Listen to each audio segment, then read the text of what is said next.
சென்னை மக்களின் குடிநீர் ஆதாரமாக இருக்கும் பூண்டி, சோழவரம், புழல், செம்பரம்பாக்கம் ஆகிய ஏரிகளின் நீர்மட்டம் குறைந்து குட்டைகள் போல காட்சியளிக்கின்றன.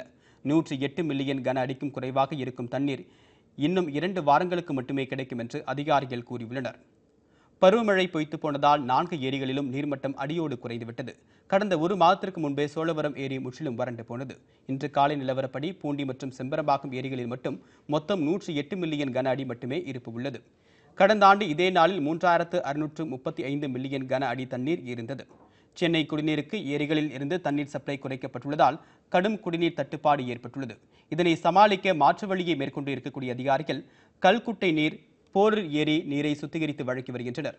மற்ற ஏரிகளில் தண்ணீர் எடுக்க முடியாத சூழ்நிலையில் செம்பரம்பாக்கத்தில் உள்ள 87 கன அடி தண்ணீரும் 2 வாரத்திற்கு மட்டுமே கிடைக்கும் நிலை ஏற்பட்டிருப்பதாக அதிகாரிகள் தெரிவித்தனர்.